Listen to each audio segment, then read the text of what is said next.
All right, it's 4:20 on the West Coast in the Molehill. We're gonna take a look at Bitcoin prices, market caps, a news article.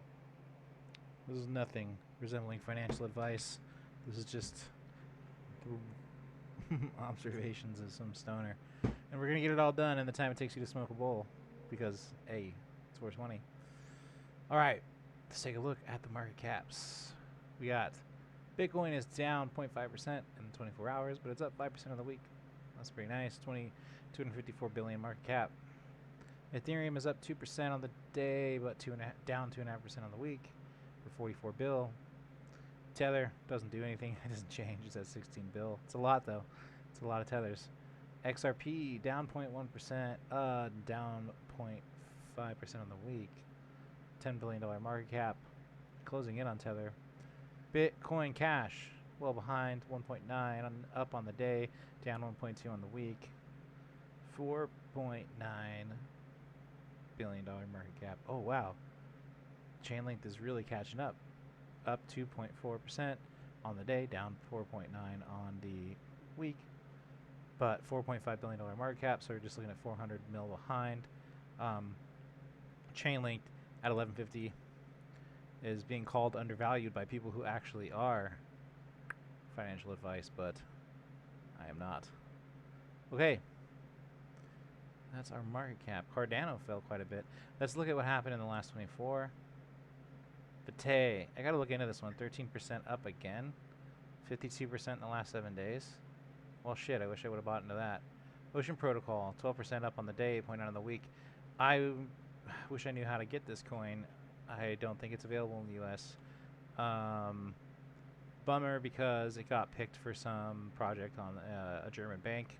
I'm not surprised to see it's jumping up. Arweave, 6.9 on the day, but down 20 on the week. Eee, who knows what that's about? People are trying to consolidate there at the bottom, I guess, but 101 bill on the market cap, huh? With only, a 2 mil. I thought that said 2,000 in volume. I'm like, what? Loopring, never heard of it. Bro, I've never heard of any of these except for this one has something in Germany. Oh my god, network. Up 6.8, down 6.4 on the week. I don't know. Don't know what it is. Giant market cap for some of these coins. Kind of odd. Okay. Yeah, so that's good for some caps, man. Let's take a look at Bitcoin itself. So I haven't been on in a bit. Oh yeah, my computer took a crap. It took me a couple days to get everything reinstalled and get kind of back into action. So, what do we got going on here? Well, we took a run at 14K. Went way up over that. I mean, another $100 over that. Just for a sec before coming right back down. So that was a good little tester. It was a pretty steep run. Oh, I didn't measure that. Let's take a look real quick at that run, because that is pretty big. Anyway, but that I don't think will happen too often for the next few days. What do we got there? 5% in 7 hours. I mean, that's something. I'm putting some purple horizontal lines here. We're going to see if we zoom out a little bit more, like, let's see. We've had this 13,000. It was blue for a while, but I'm switching to purple, so it's a little easier to distinguish between some of my trend lines that I use blue and green and stuff for. So these are just so we can visualize really clearly the the big changes. So here's 13K, 13.5, and 14. So okay. So we'll start using those. So we're bracketing that right now. And then here's a new trend line. It's a downtrend line. I doubt it will stay for very long. Bitcoin doesn't tend to stay for very long. It's not a great trend line. It breaks through right here, bounces a couple times. I don't know if these blue ones are ever going to become relevant again, so we'll let them stay for another day or two, and if they don't come back to anything relevant, we'll kill those. Okay, well, I mean, we're taking a pretty steep little run right now, huh? Let's see what that is. Let's get a little closer in on just the last 12 hours and take a look at that. And that's 1% in an hour. I mean, that's a pretty decent jump there. So, yeah. Oops. Okay. Let's take a look at the cloud. Now that I got my colors all straightened out.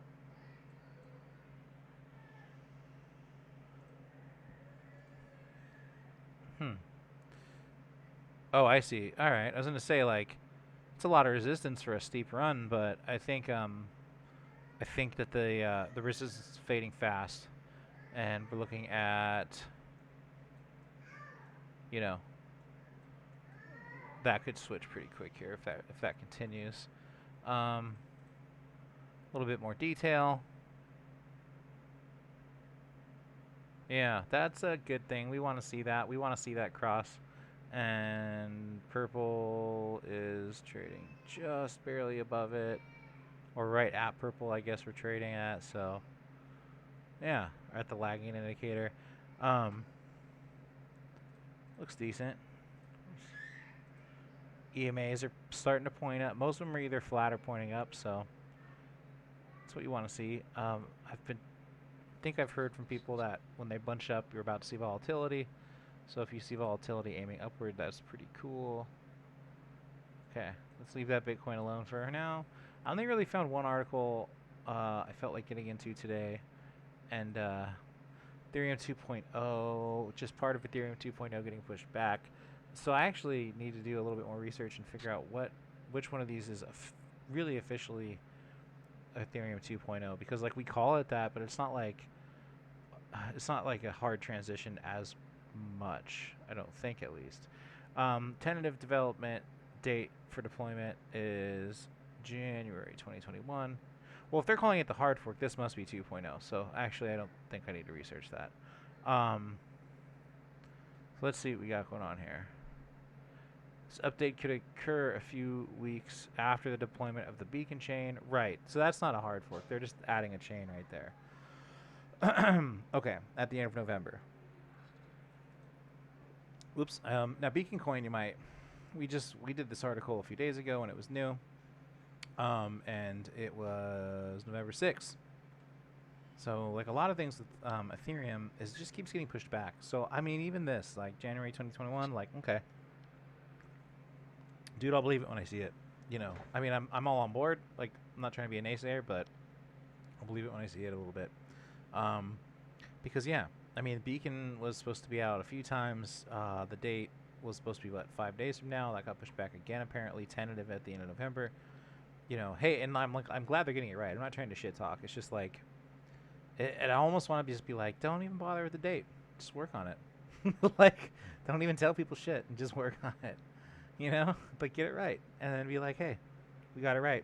You're gonna see it next Friday. Like just something like that. That's more my style, I guess.